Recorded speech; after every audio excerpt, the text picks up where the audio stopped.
Big Irishman one more time, trying to break out of the shadows of his professional boxing career. Heavyweight Gerry Cooney, only one loss in his 28 pro fights. That one to the champion at the time, Larry Holmes.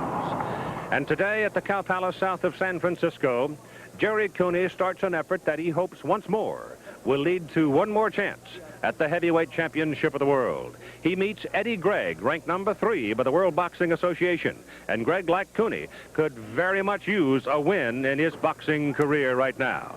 So it's heavyweights today from the Cow Palace. Gerry Cooney, 27-1. Eddie Gregg, who has won 24 out of 26 on ABC, Wide World of Sports. I, like you, have a question. Is this a commitment by Cooney to pursue all the way to another title fight? Let's find out as Alex Wallow talks with Gerry Cooney. Gerry, you know that because of your inactivity since the Holmes fight, only 2 fights in 4 years, that there are legitimate questions about your willingness to pay the price necessary to become heavyweight champion. Are you 100% committed to your boxing career right now? Oh, everybody's talking inactivity. I feel in great condition, and I'm looking forward to fighting this afternoon against Eddie Gregg, and let's see what happens. How close are you to your peak physically right now? I feel in condition. I'm important to peak fight day, and today's fight day, so I'm be peaking. If you win this fight, will your next fight be for the title? Well, I take it one step at a time. Right now it's Eddie Gregg, and we'll move on after that. We'll be back in about an hour for the fight, but right now let's go to... I think the age is significant, particularly for Eddie Gregg. It could be the turn in the road for him here if he either wins or loses. Doesn't matter. The 10 pounds in weight, I think at this level, 10 pounds doesn't make that much difference. The height, that you can see, these are 2 of the bigger fellows around, and the edge of 1.5 inches is also negligible for Cooney. As I said just a moment ago, I got to believe that mobility on the part of Gregg will be very, very important. Some boxing ability. If he lets Gerry Cooney set himself, plant himself, and Cooney nails him with a left hook, he's gone. The other thing to watch for early, Keith, is how Eddie Gregg carries his right hand. He has a tendency when he's punching to be wide open. There he goes right after him like he said he would, at least for the first tentative punch. Took a good jab from Cooney. All right, we're fighting in California Athletic Commission rules as Cooney hooks him hard to the body. Scoring is by the referee and 2 judges on a 10-point must system. Cooney missed with that big wing and left hook. 3 knockdown rule is not in effect. There is no standing 8 count, but a mandatory 8 count is in effect. Cooney threw a short, sharp right hand, hooks with the left. Gregg is winging away with him, and I think Cooney shook him up with that left hook just a moment ago. There's another left hook thrown by Cooney. He's a little wild inside. But Gregg is good as his word. He told Alex Wallow yesterday, I'm going to go right at him, and now he has been hurt.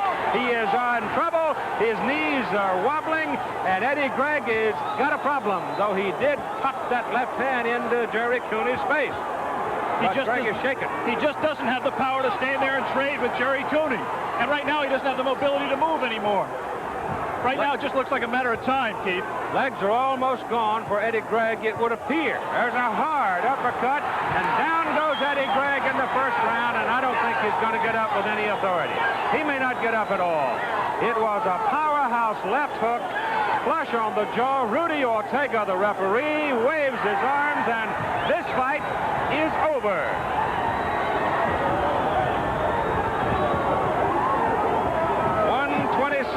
Of the first round, Gerry Cooney is now 28-1.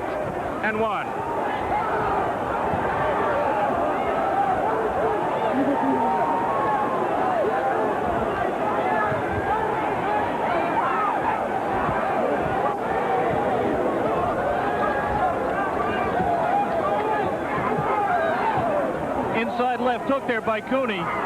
Eddie Gregg is just standing there and taking punches. He tried to intimidate Cooney, but he hit him a couple of times, but he just didn't do any damage. You saw the Gregg jab right there, but Gerry walked through it and continued to punch. I think the left uppercut was a better punch from Cooney in this fight than I've seen it recently. I haven't seen anything of Cooney recently, but in this fight, he showed us a left uppercut, which is a little bit different for him. There was a left hook to the body early on. There was a left hook to the side of the head. And from that point on, I thought Eddie Gregg was in trouble. His legs were stiff. And then, as you said, it became a matter of time. And the left hook was right on the button, and the fight was over. I don't think Eddie Gregg was in any position to continue the fight. I think Rudy Ortega made the only decision he could make. There's the Cooney left to the body. And that had to take some of Eddie's legs away, his ability, if he wanted to get out of danger right now. I'm not sure he can. Ladies and gentlemen, the time. No, I think he's locked in that position. You see, there's nothing in the legs. The legs are long gone. And it was that left hook to the body, followed by a left hook to the head, and the fight was over. From that point, it was just a matter of time. So we'll be joining some of the action from the World Amateur Boxing Tournament, which was held a couple of weeks ago up in Reno. We'll also talk with Gerry Cooney and return with more of ABC's Wide World